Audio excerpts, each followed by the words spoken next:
सलाम, नमस्ते, सत श्री अकाल। मैं हूं रजा और आप देख रहे हैं रजाग्राफी की नेशनल प्राइम टाइम रिपोर्ट, जिसके अंदर आपको मैं बताने वाला हूं सबसे बड़ा सच। बहराइच का नंगा सच दुनिया के सामने आ चुका है।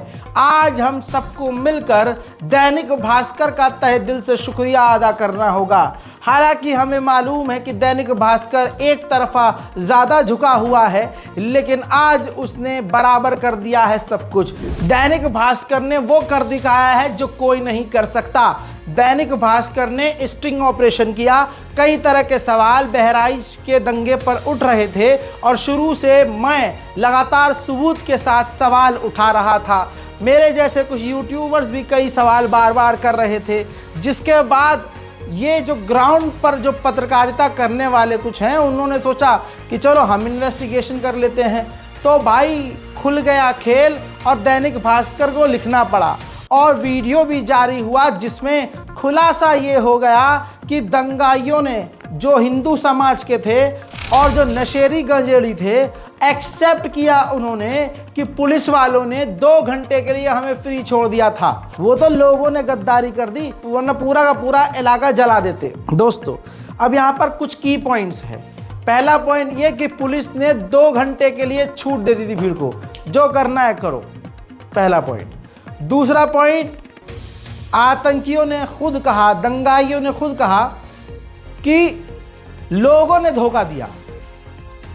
यानी ऐसे हिंदू लोग भी थे जो तुरंत माहौल बिगड़ता देखकर पीछे हट गए। भले ही वो इनके साथ थे, लेकिन सबने उनका साथ नहीं दिया। उनका बहुत बहुत शुक्रिया।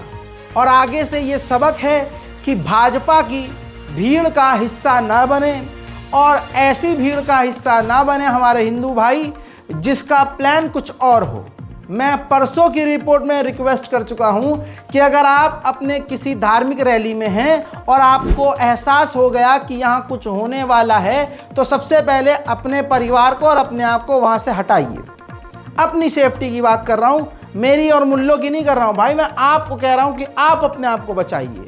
मेरे भाई हैं आप हिंदू हैं, मुस्लिम हैं, कोई भी हैं, हिंदुस्तानी हैं तो हमारे भाई हैं। जैसे मैं आपका भाई, वैसे आप मेरे भाई। देखिए, जान जाती है, भले ही करोड़ रुपया आप मोदी जी गोपाल मिश्रा को दे दें, लेकिन अब जान मिश्रा जी की वापस नहीं आएगी। खुलासा क्या हुआ कि प्रशासन मिला हुआ था, प्रशासन ने छूट दी थी। उसी दंगाई ने यह भी एक्सेप्ट किया कि दारोगा ने कहा कि विधायक जो चाहता है इलाके में वही होता है। यानी जो इलाके में बहराइच में दंगा हुआ, भाजपा का विधायक पूरी तरह से उसमें इन्वॉल्व था।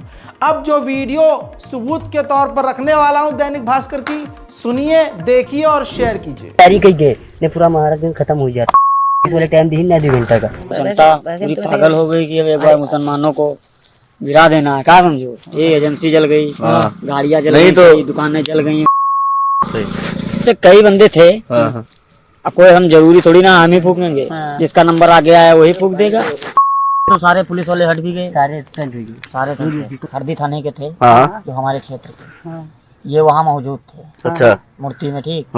इन लोगों ने गद्दारी की वहाँ, ये सारे सस्पेंड हो गए। दूध का दूध, पानी का पानी, इसी बात को सुना रहा था कि यही है असली कहानी। आहा, दूध का दूध, पानी का पानी, कई बार बता चुका था मैं असली कहानी। वाह करो। क्या बात है सर, क्या बात है सर, क्या बात, ये बात है। मजाक मजाक में आपको बड़ा स्क्रिप्ट बता रहा हूं। ये बीजेपी का स्क्रिप्ट है और हमेशा से होता है। दिल्ली दंगे में भी लोकल लोगों ने यही कहा कि जो दंगाई भीड़ थी वो बाहर की थी, लोकल इलाके की नहीं थी, और उसमें खास लोग शामिल थे। जैसे पुलिस ने यहाँ छूट दी थी, वहाँ भी पुलिस अंदर इलाकों में दंगा हो रहा था 2-3 दिन तक। केजरीवाल तो वहाँ बैठा हुआ था अपना, भैया क्या कहते हैं, वहाँ एलजी के घर के बाहर। बताइए क्या कहें। तो दूध का दूध, पानी का पानी हो चुका है। जिस तरह से आपने दंगाइयों को सुना कि उनके मन में क्या था, पूरे इलाके को जलाकर राख कर देना, पूरे इलाके को फूंक देना। दोस्तों, ये मोदी का इंडिया है।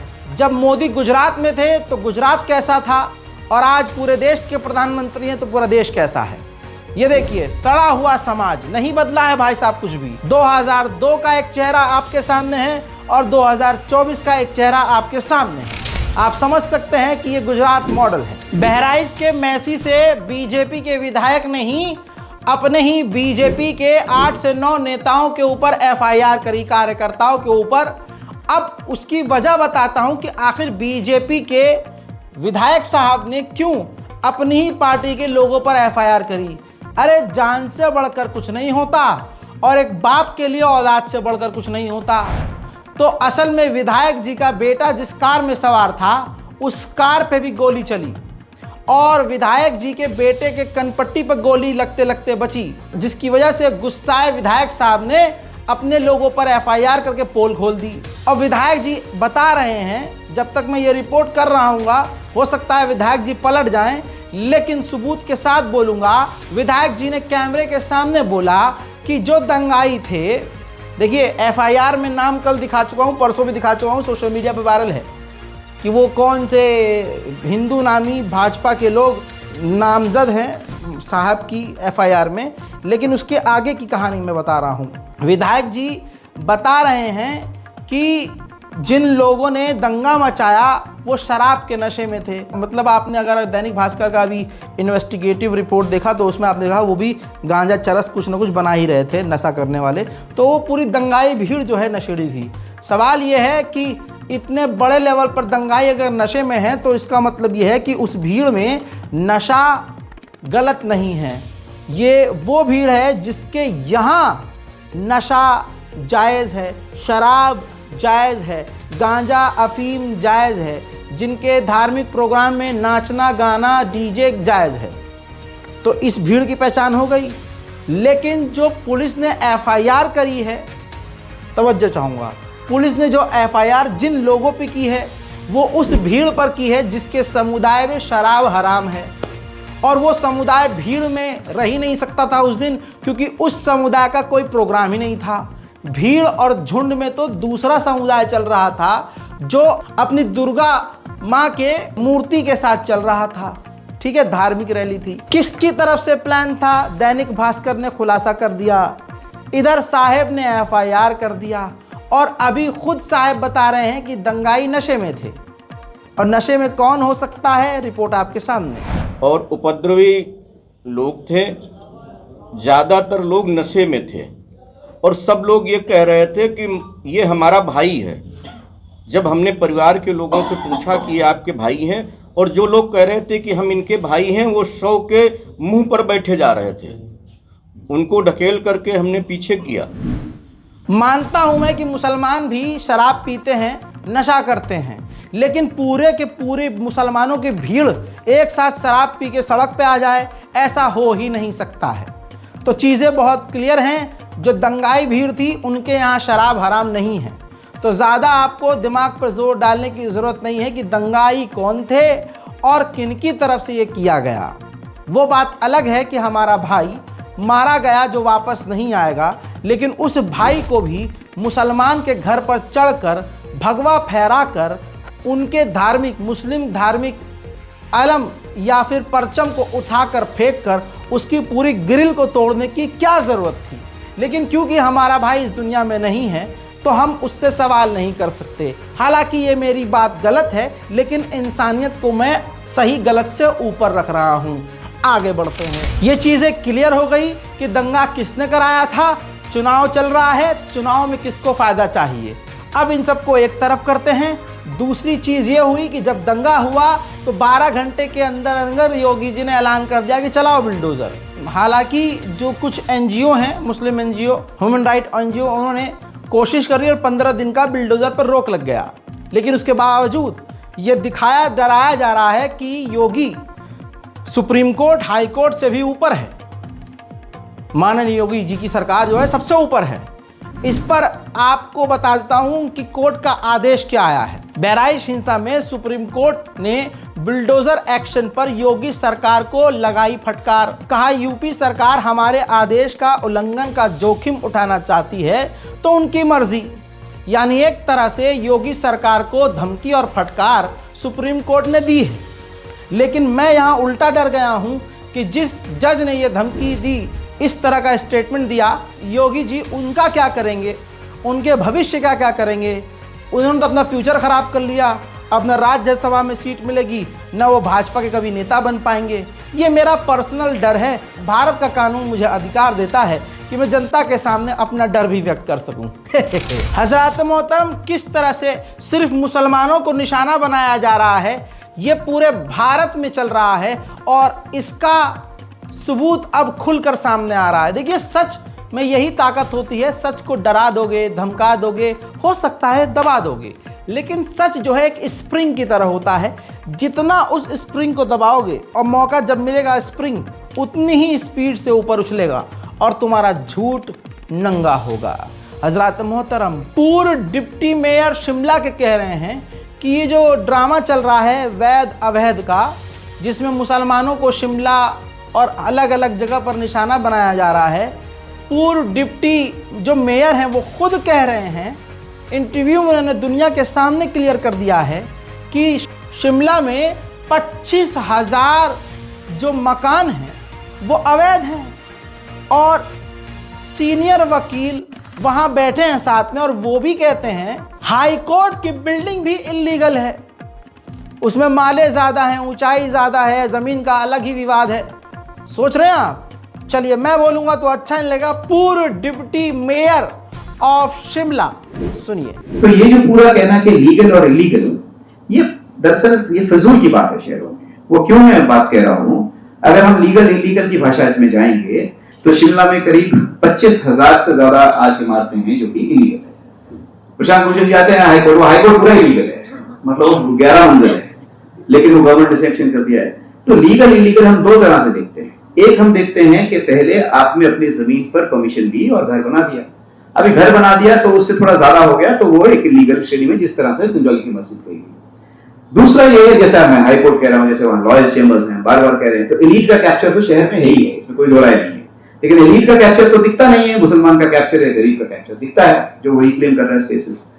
दूसरा क्या है कि जो कंप्लीटली गवर्नमेंट लैंड पर है वो भी हमारी भाषा में लीगल नहीं, लेकिन वो इलीगल है। क्यों? क्योंकि एक तो वो गवर्नमेंट लैंड पर है और वो फॉरेस्ट लैंड पर है। अब उस तरह से देखें तो शिमला में करीब 20 मंदिर है जो कि फॉरेस्ट लैंड पर है, गवर्नमेंट लैंड पर है। और मैं आपको बता सकता हूँ ईमानदारी से 5-6 को तो मैंने पानी के कनेक्शन दिए हैं अपने समय में। आपको देने पड़ते हैं, लोग आएंगे, तब लोग आ गए तो आप बोल रहे हो कि वो अब मंदिर तो बना दिया फॉरेस्ट लैंड पर, आप कैसे दोगे? तो ये लीगल इलीगल का जो लेंस है ये दरअसल सिर्फ एक आई वॉश है।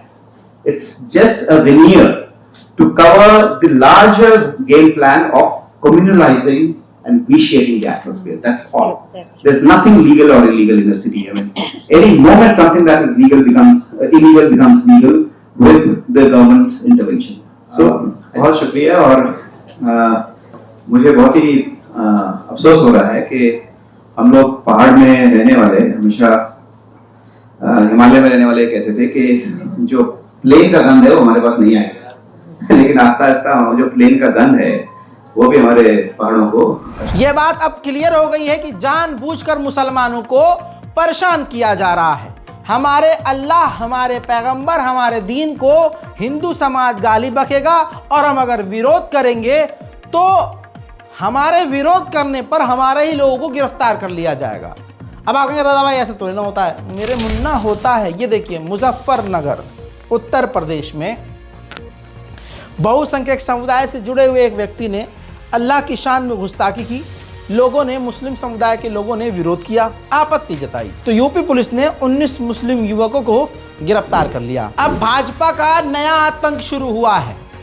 इस नए आतंक में नेता कह रहे हैं कि फलानी जगह पर रहना होगा तो हिंदू तुम्हें बनना होगा। अब आपकी स्क्रीन पर इस भीड़ को खुश करने की कोशिश करते हुए एक व्यक्ति को आप देख रहे हैं।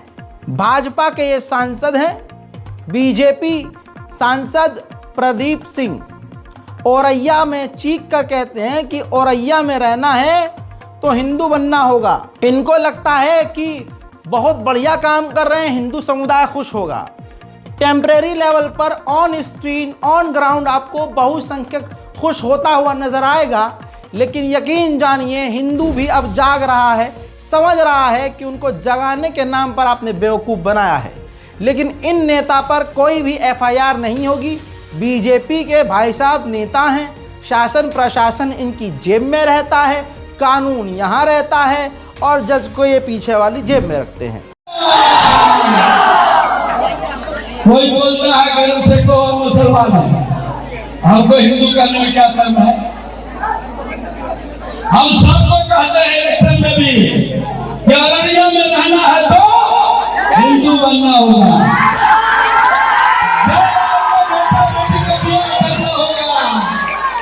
जब बेटा बेटी का ब्याह करना होगा तब जात खोज लीजिएगा, परिवार खोज लीजिएगा, नस्ल खोज लीजिएगा, हड्डी खोज लीजिएगा, खानदान खोज लीजिएगा। जब बेटा बेटी का संबंध करना, आज कौन करेगा देश की रक्षा? बताइए। ना, ये भाई गिरफ्तार नहीं होंगे क्योंकि बीजेपी के नेता हैं। ऊपर से फेक न्यूज़ फैलाने वाले अगर कोई मुस्लिम नामी होगा तो उसके खानदान, बाप माँ, पता नहीं किस किस तक पहुंचकर उसके घर का पता लगाकर बिल्डोजर से घर तोड़वाकर उसको जेल में डालकर सड़ा दिया जाएगा। लेकिन अगर वही हिंदू नाम का फेक न्यूज़ पैडलर हो तो पुलिस कुछ जब हमको कुछ दिख अच्छा हुआ, मैं अंधा हूँ। अरे प्रशासन बोलता क्यों नहीं है? और प्रशासन भी लाइक अब ये देखिए, सुअर दर्शन चैनल पर काम करने वाला सुअर कुमार लिखता है कि दिल्ली के मिनी पाकिस्तान सुल्तानपुरी में जिहादियों का आतंक। देखिए एक महिला पर कितने बड़े चाकू से हमला करने की कोशिश करी। हालांकि दोस्तों ये पूरी की पूरी फेक न्यूज़ है, मतलब चाकू मारा है। सवाल अब पहला ये है कि हिंदू समुदाय का एक आरएसएस का व्यक्ति, सुअर दर्शन में काम करने वाला, जिसका एकमात्र उद्देश्य उस चैनल का ये है कि देश में हिंदू मुसलमान करना 24 घंटे हिंदुत्व के नाम पर। मेरे दोस्तों, वो भारत के एक अखंड हिस्से को पाकिस्तान से जोड़ रहा है। सुल्तानपुरी को वो छोटा मिनी पाकिस्तान बोल रहा है। कानून कैसे ये इग्नोर कर सकता है? अधिकारी कैसे इस बात को हजम कर सकते हैं कि हमारे भारत माँ की कोई ज़मीन का हिस्सा पाकिस्तान से जोड़ा जाए? अबे सुअर के नल्ले, अगर सामने से इंटरनेशनल कोर्ट में तेरा ही नाम और तेरे जैसे झटचंदुओं का नाम लेकर यूएन में कह दिया पाकिस्तान में कि जो हिंदू समाज चीख चीख कर कहता है कि जी सुल्तानपुरी, दिल्ली का जाफराबाद और दिल्ली का शाहीन बाग मिनी पाकिस्तान है, और तुम्हारे स्टेटमेंट चला दिए, तुम्हारी ये फर्जी न्यूज़ चला दी, तो हो गया ना एक और विवाद खड़ा। लेकिन दोस्तों, हिंदू कोई भी किसी भी मुस्लिम इलाके को पाकिस्तान कह देगा, पाकिस्तान है।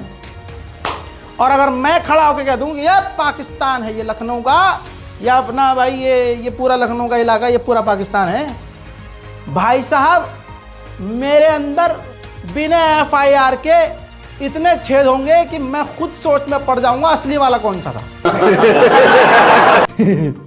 सच्चाई है ये, इसमें हंसने वाली बात नहीं है। लेकिन आप देखो तो सही, अब इस पूरी खबर की सच्चाई क्या? खबर को पूरा फाड़ के आपके सामने रखा है मैंने। चाकू जो मार रहा है, इसने कहा कि वो मुसलमान है, और मिनी पाकिस्तान दिल्ली का एक इलाका।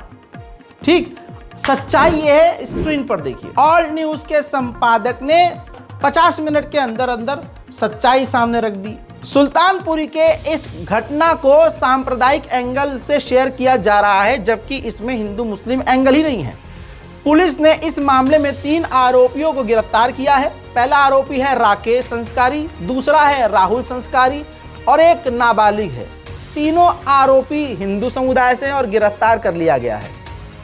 ठीक है, अब जुबैर ने रिट्वीट करके पूरी जानकारी दे दी और डीसीपी दिल्ली पुलिस और सीपी दिल्ली को मेंशन किया है। मजाल है लेकिन कि दिल्ली पुलिस या प्रशासन रिप्लाई कर दे और इस पर कोई कार्रवाई करे? बिल्कुल नहीं। इनको आज़ाद छोड़ा हुआ है दंगा फैलाना। भाई 2 घंटे के लिए तो पुलिस खुद छोड़ देती है, करो जो करना है। बहराइच याद रखिएगा, सबूत दैनिक भास्कर ये भी याद रखिएगा। आप समझ रहे हो क्या चल रहा है हमारे मुल्क में? सोचिए, मोहम्मद जुबैर एक बड़ा नाम है। आज तक जुबैर को गलत कोई साबित कर नहीं पाया। बंदा अपनी जान हथेली पर लेकर काम कर रहा है। माशाल्लाह अच्छा काम करते हैं। अगर जुबैर जैसे व्यक्ति न होते तो पता नहीं देश में कितने दंगे होते। लेकिन जुबैर पुलिस को अवगत करा रहा है कि भाई देखो कुछ तो कार्रवाई करो, कुछ नहीं हो रहा है। लेकिन अगर किसी के ट्विटर पर या इंस्टाग्राम पे 2 फॉलोअर हैं, मोदी का फोटो लगा है, संस्कारी सनातनी, प्राउड सनातनी, ये उसके डिस्क्रिप्शन में लिखा है, और वो किसी मुस्लिम पोस्ट पर जाकर पुलिस को मेंशन करके दे कि इसने हमारी धार्मिक भावना आहत की है, भाई साहब पुलिस क्राइम ब्रांच को फेल करते हुए पहुंचेगी। रूस की इंटेलिजेंस और इजराइल की इंटेलिजेंस मेरे मुंह में भेजा है। इतने ज़बरदस्त तरीके से पुलिस प्रशासन काम करती है, तुरंत मुसलमान गिरफ्तार। ये सच्चाई है।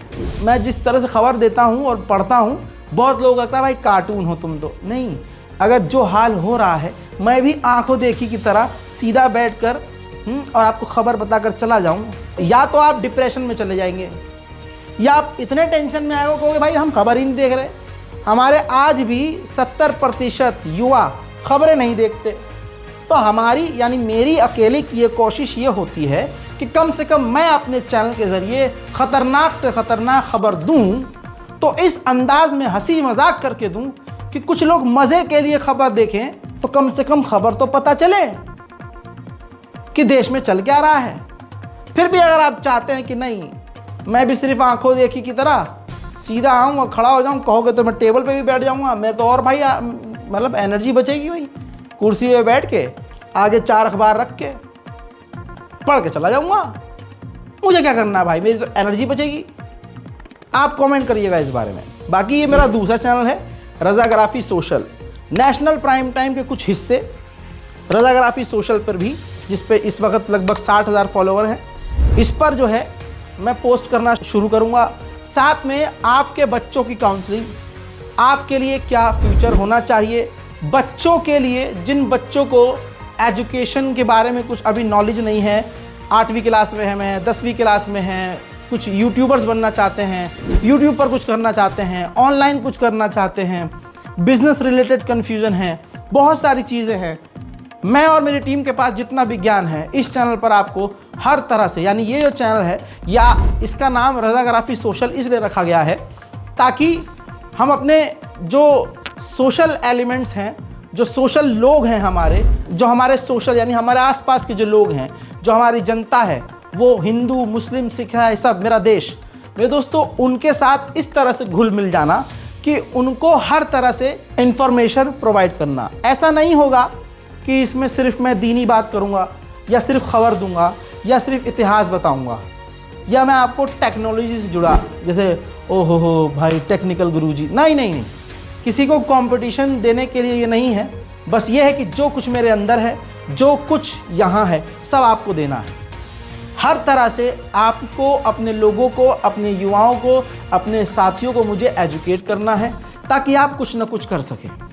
वो बच्चे जिनके दिल में नहीं है पढ़ाई की, वो पढ़ना लिखना नहीं चाहते, कुछ करना चाहते हैं, नाकामयाब नहीं होना चाहते, तो मोटिवेशन से रिलेटेड चीज़ें, खबर से जुड़ी हुई बातें, इतिहास से जुड़ी हुई चीज़ें, दीन इस्लाम से जुड़ी हुई चीज़ें, समुदाय से, सोशल से जुड़ी हुई चीज़ें, हमारे समाज से जुड़ी हुई चीज़ें, हर चीज़ आपको रज़ाग्राफी सोशल पे इंशाल्लाह देखने को मिलेगी। जल्दी जाइए चैनल को सब्सक्राइब कीजिए। वहीं आपको बता दूं कि करनी सेना ने लॉरेंस बिश्नोई के सारे छेद बंद कर दिए। करनी सेना ने आधिकारिक तौर पर ऐलान किया है कि जो पुलिस वाला लॉरेंस बिश्नोई का कत्ल करेगा, एनकाउंटर करेगा, उसको 1 करोड़ से ज़्यादा का इनाम दिया जाएगा। जय छात्र धर्म, जय मां करणी, जय मां भवानी। मुझे सिर्फ इतना पता है, हमारी धरोहर परम आदरणीय अमर शहीद सुखदेव सिंह गोगामेडी जी की हत्या लॉरेंस बिश्नोई द्वारा कराई गई थी।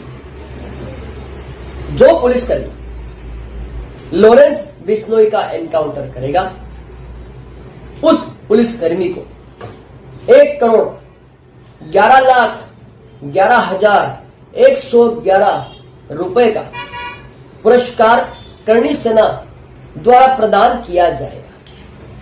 हमें और देशवासियों को भयभीत नहीं भय मुक्त भारतवर्ष की आवश्यकता है। जय। तो दोस्तों अब देखना यह है कि होगा क्या। हालांकि लॉरेंस बिश्नोई का कोई बाल बांका नहीं कर सकता, क्योंकि अपना भाई लॉरेंस भाई बोल अब मेरे को मत उठालना, मेरा कोई कनेक्शन नहीं है, डर के मारे बोल रहा हूँ भाई। क्योंकि अब तो वो हिंदुओं का भी भाई बन चुका है। समझ में नहीं आ रहा हमारे हिंदू भाइयों को, मतलब किसी को भी कुछ भी बना लेते हैं क्या यार। खैर, लॉरेंस बिश्नोई जेल में हैं और पुलिस की खतरनाक प्रोटेक्शन में हैं। उनके कुछ वीडियोस हमने कोर्ट के देखे, जो मैं आपको नहीं दिखाऊंगा, क्योंकि कोर्ट के अंदर का वीडियो बनाना भी गैर कानूनी है और उसको दिखाना भी सरासर गलत है। तो दोस्तों मैं आपको बता दूं कि वो भाई साहब इस तरह से चलते हैं, मतलब 4-4, 5-5 स्टार वाला जो ऑफिसर होता है वो 1-2 नहीं 10 होता है। भाई साहब पूरा घेर के एकदम हो जेड के बाद अगर कोई अक्षर आता तो वो वाली सिक्योरिटी भाई साहब के पास है। तो अब देखना है कि हिंदू करनी सेना क्या कर लेती है उसका। और वो तो भाई साहब इंटरनेशनल लेवल का, कनाडा में भी उसका रौला सुन लिया होगा आपने। उसी बंदे की वजह से कनाडा और भारत के रिश्ते ख़राब हो चुके हैं। ऐसे में अगली बड़ी खबर ये है कि गुजरात के सारे फर्जी पकड़े जा रहे हैं। भाइयों बहनों, नहीं ये नहीं, सारे फर्जी। दोस्तों अब 5 साल से एक जज साहब थे जो जजमेंट दे रहे थे, फैसला सुना रहे थे, मोहर भी लगा रहे थे, सारे काम चल रहे थे भाई। और ससुरा वो पूरा जज फर्जी था, स्टाफ फर्जी, वो कोर्ट फर्जी। अरे बाप रे बाप, देखो ना, ये है गुजरात मॉडल। 5 साल से फर्जी जज कर रहा था फैसले। खबरों के मुताबिक 100 करोड़ की जमीन भी अपने नाम कर ली। बताइए, कुछ दिन पहले एक फर्जी किरण पटेल पीएमओ का अधिकारी बनके जम्मू कश्मीर में सुरक्षा के साथ घूम रहा था, और अब जज सामने आ गया कि एक जज फर्जी, वो भी 5 साल से अदालत चला रहा था। अब इस ससुरे ने क्या फैसले दिए होंगे, क्या ही हाल मचाया होगा, क्या ही गंद मचाया होगा। और बताना चाहूंगा, मुसलमान नहीं है जज। हाँ मुसलमान तो बेचारा कुछ कर भी नहीं पाएगा। मुसलमान तो खुद सोचता है यार दाल रोटी मिले हम उसमें मस्त हैं। और ये देखो, एक से बढ़कर एक फ्रॉड हो रहा है दूसरे समुदाय में। वरना ये कहते हैं भाई साहब जज जिहाद, संविधान जिहाद, अलान जिहाद, जिहाद। अब सुनिए, ये तो है ही, ऊपर से यही भाजपा क्या हुआ क्लियर। आज शुरू में ही दैनिक भास्कर की रिपोर्ट के द्वारा पता चला, दंगा भाजपा करा रही है, जुआ सटोरी भी यही है, सट्टेबाजी करवा रही है। भाई साहब बीजेपी के नेता नवीन अरोड़ा कैसीनो चला रहे थे होटल के अंदर मेरठ में, और जबरदस्त होटल और जबरदस्त कैसीनो, रोज करोड़ों का सट्टा। पुलिस प्रशासन जब गिरफ्तार करने पहुंची सूचना मिलने के बाद, तो वही भीड़ जो बलात्कारियों को बचाने के लिए आगे आती है, गैंगस्टर को बचाने के लिए आगे आती है, कातिल को, दंगाइयों को बचाने के लिए सामने आती है, वो भीड़ सामने आई और पुलिस को रोकने की कोशिश की। लेकिन पुलिस ने अपना काम ईमानदारी से किया और बीजेपी नेता को जेल भेज दिया। अब मैं तो कह रहा हूं भाई, बहुत जल्द वो बाहर भी आ जाएगा। भाई क्या पता उस सट्टे के पैसे से, मतलब किसी ने आदेश दिया होगा भैया पैसा इकट्ठा आ रहा हो, चुनाव आ रहा है, कुछ भी हो सकता है। लेकिन हमें कानून पर पूरा भरोसा है कि किसी न किसी जज का तो ज़मीर जिंदा होगा। पूरे देश में भाजपा सरकारी नफरत फैला रही है। अब जो एक इलाके से शुरू हुआ था वो भारत की राजधानी दिल्ली में भी आ गया है। अब गरीब दुकानदारों को, जूस बेचने वालों को, मुस्लिम ठेले वालों को, अब जो बीजेपी के नेता हैं वो जा कर धमकी दे रहे हैं कि भैया कार्रवाई करेंगे, नाम लिखो। जबकि जो हाईकोर्ट की गाइडलाइन है मना कर रही है, रोक लगाया है कि आप किसी के नाम को न जबरदस्ती हटवा सकते हो, न ये कह सकते हो कि नाम बदल या नाम अपना लगा। ऐसा नहीं कर सकते, ये कोर्ट कह रहा है, हमारा कानून कह रहा है। और न कानून में इस तरह की कोई बात है कि आपको नाम बदलना होगा या बंदे को अपना नाम रखना होगा। दोस्तों लेकिन ये देखिए तस्वीर भाजपा के तथाकथित नेता, और बताइए ये नेता जो नफरत फैला रहे हैं, इन्हें नफरती नेता ना कहें तो क्या मोहब्बती नेता कहें। आप खुद देखिए, पुनीत शर्मा जो महामंत्री युवा मोर्चा दिल्ली प्रदेश निगम पार्षद हैं, ये अब दिल्ली के इलाकों में जा रहे हैं और लोगों का नाम पूछ रहे हैं और मुसलमानों को परेशान कर रहे हैं। मोहम्मद साहब, इसमें नाम कहाँ है आपका? आपका नाम कहाँ है? लाइसेंस के लिए अप्लाई है? एमसीडी का लाइसेंस है आपके पास? कहाँ है? देख, एक बार देखिएगा भाई, नाम लिखो अपना ऊपर। बोर्ड में लिखवा कब लिखवाओगे? सवाल यह है कि राहुल गांधी क्यों आगे नहीं आए? दूसरी पार्टी जो मोहब्बत की बातें करती है वो चुप क्यों हैं? बड़े बड़े नेता मुसलमानों का ठेका लेने वाले वो चुप क्यों हैं?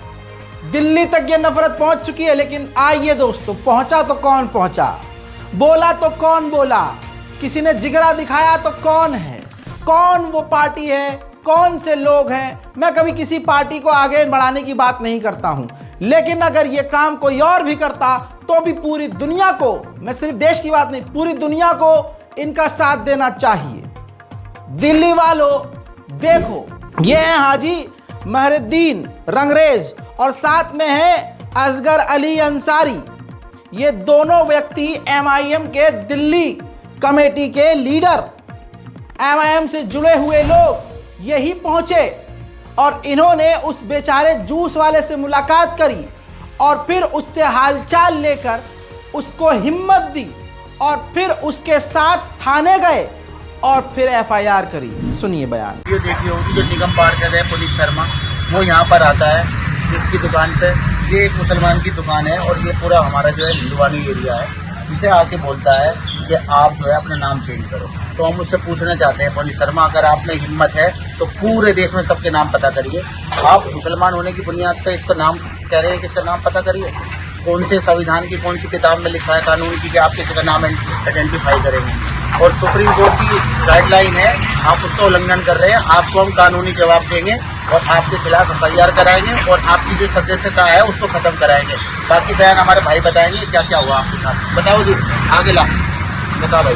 पार्सल वाले आए थे, काफी सारे जने थे, आगे पूछने लग गए, हाँ भाई दुकान पर नाम वगैरह, लाइसेंस वगैरह है तुम्हारे पास? नाम दुकान पे नाम लिखवा लो उस पर।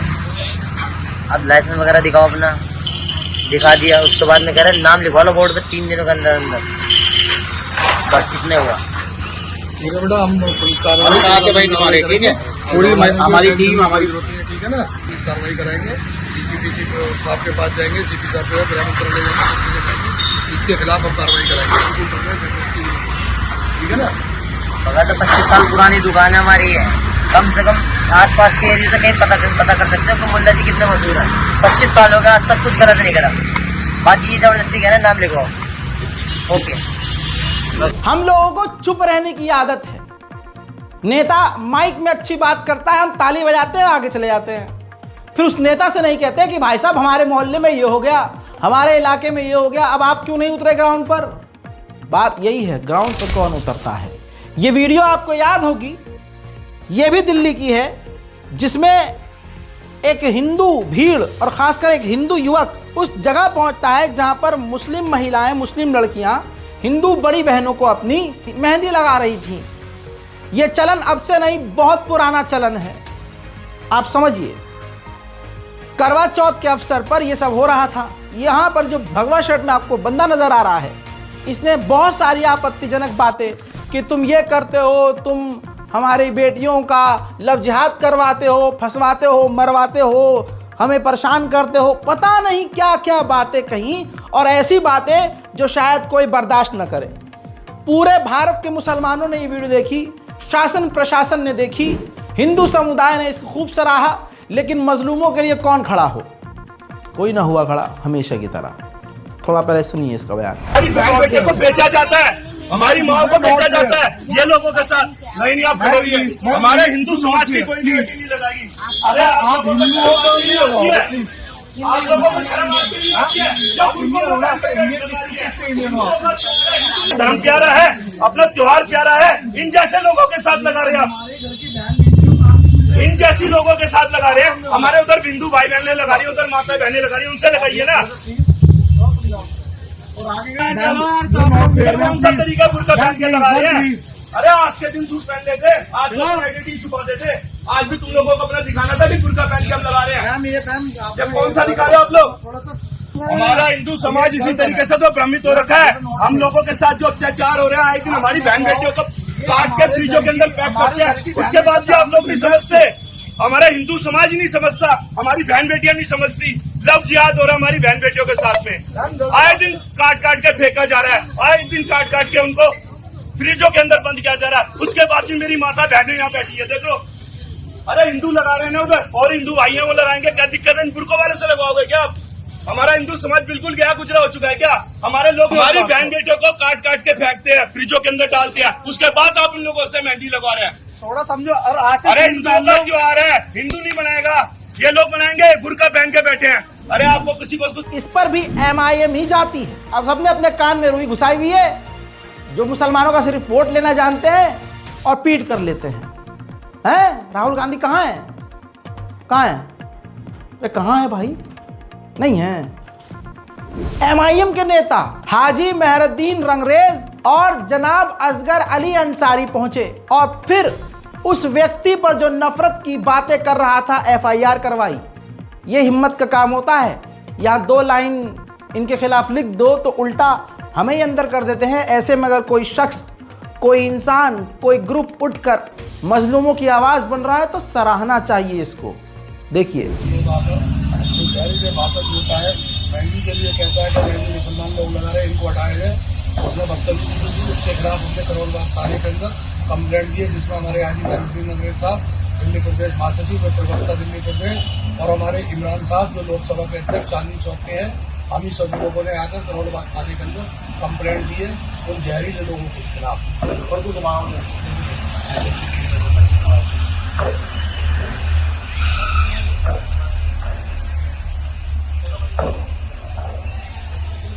भैया अभी कुछ वक्त पहले, अभी जब आप देख रहे थे कि मैं किसी एक सड़े हुए घर के अंदर से, सड़े हुए रूम से बड़ी मजबूरी में आपको अपडेट दे रहा था, तो उस समय मैं रास्ते में था और मेरे को जहाज़ वहाज़ से भाई डर लगता है, क्योंकि ऊंचाई में उड़ना मुझे डर लगता है। हाँ, हालांकि ऊंचाई पसंद है मुझे, अल्हम्दुलिल्लाह आप लोगों ने इतना प्यार दिया कि बहुत ऊंचाई पर हूँ, लेकिन जो है मुझे ऊंचाई से लगता है डर। तो भाई मैं ट्रेन के रास्ते एक शहर से दूसरे शहर यानी उत्तर प्रदेश में ही था। मैंने जो है अपना, तो मैंने थोड़ा पैसा खर्च किया और मैंने रेलवे का फर्स्ट AC का कोच बुक किया। अब मैं, क्योंकि रात की ट्रेन थी, गया पहुंचा, मैंने कहा चलो थका हुआ हूँ, लेट जाता हूँ। कंबल ला के दिया गया मुझे AC में। भाई क्या ज़बरदस्त सर्विस है भाई, मोदी जिंदाबाद। अब मेरे मन से निकल ही रहा था मोदी जिंदाबाद, मैंने कंबल ओढ़ लिया। अब कंबल ओढ़ के जैसे ही लेटा हूँ तो एकदम से मुझे एहसास हुआ कि यार मैंने पादा तो है नहीं, तो ये वायरलेस बदबू कहाँ से आ रही है। भाई बड़ा परेशान मैं क्या करूं भाई, सांस तो आदमी नहीं रोक सकता ना यार। तो मैंने एक तरह से अपना मुंह बाहर निकाला, मैंने कहा बाहर नहीं आ रही। मैंने कहा यार मैं पाद रहा हूँ और मुझे पता भी नहीं। मैं कहा यार ये डॉक्टर साहब को दिखाना पड़ेगा, ये तो बड़ी खतरनाक लीकेज है भाई, कुछ तो पता चले, हमारे अंदर से कुछ कहीं से कुछ निकलेगा तो पता तो चले, ये दिक्कत बहुत खतरनाक है यार। मैंने कहा लो हमारे छेद में दिक्कत हो गई, अब क्या करें भाई। फिर मैंने सोचा, दिमाग लगाया कि यार जब मैं कंबल हटा रहा हूँ, मुंह बाहर निकाल रहा हूँ तो बदबू नहीं आ रही, अंदर बदबू नहीं आ रही, परफ्यूम अच्छा खासा लगा हुआ है, पादा मैं है नहीं, हक के मैं घर से आया हूँ, कोई ऐसा भी नहीं कि ट्रेन में हग रहा हूँ, पानी कम है तो साफ़ करके उठ गया। अब मैं कहूँ हुआ क्या। ओ भाई एकदम से याद आया कि भाई कंबल से बदबू आ रही है। अब ये पिछले हफ्ते की बात है, कंबल से आ रही गंदी बदबू। ओह, मैंने बुलाया भाई साहब, अब बदबू क्यों आ रही है। वाह हमें क्या पता, हमें नहीं पता भाई, जैसे दिया है भाई हमें, हम लोग वैसे लाते हैं सर, हमें ठंड पड़ा है। मैं चूना मुबारक, चलो। अब भाई जैसे तैसे कंप्लेंट तो कर नहीं सकते हो, क्या कर सकते हैं, कुछ नहीं कर सकते। अब उसका खुलासा हुआ, अल्लाह मेरे उस प्रक्रिया से, उस परेशान होने से, शायद अल्लाह को वो चीज़ इतनी नागवार गुजरी कि अल्लाह ने सच सामने ला दिया। किसी व्यक्ति, भोले व्यक्ति ने RTI डाली थी और पूछा था कि जो ट्रेन के अंदर जो कंबल मिलते हैं फर्स्ट AC के, ये कब आप धोते हो। तो पता ये चला कि ससुरा ये 1 महीने में 1 या 2 बार धोते हैं। कंबल से बदबू आ रही थी, मैं अपनी चीजों पे शक कर रहा था यार। देख लो यार, दैनिक भास्कर का पूरा अपडेट मौजूद है। ट्रेन के एसी कोच में मिलने वाले कंबल महीने में सिर्फ 1-2 बार धोए जाते हैं। आरटीआई में खुलासा। आगे की बात मैं क्या ही बोलूं, कुछ मेरे पास बचा ही नहीं है। तो ट्रेन में सफर करने वाले, फर्स्ट एसी की धौंस दिखाने वाले, मटक के बल खा के लौंडियां जो चलती हैं कि हम तो फर्स्ट एसी से नीचे जाते नहीं, अरे अपने घर से कंबल लेके जाओ। भाई मेरी अम्मी बहुत बढ़िया है भाई, फर्स्ट एसी से भेजो उन्हें या सेकंड से, घर से चादर, बर्तन माशाल्लाह, ऊपर से क्या कहते हैं वो कंबल भी, छोटा वाला बार जो पतला वाला आता है वो भी सब लेके जाती हैं। बर्तन वर्तन, कटोरी, चम्मच और बहुत सारी चीज़ें, दस्तरखान, कि भाई हमारी रेल गंदी ना हो। हालांकि रेल से घंटा कोई फ़र्क नहीं पड़ता, उन्हें बस ये होता है हमारी जाम बैठे हैं वो गंदा नहीं हो। आज तो बहुत पिटाई होगी घर पे। तो हाँ, एक दिन पकड़ी गई थी, जा रहे थे हम आजमगढ़, तो बर्तनों के साथ चाकू भी। अरे यार, मैं अगर कल शूट न कर पाऊँ तो समझ देना अम्मा ने रख के बहुत पिला है हमें। ठीक है, चलिए इतना ही काफ़ी है। जय हिंद।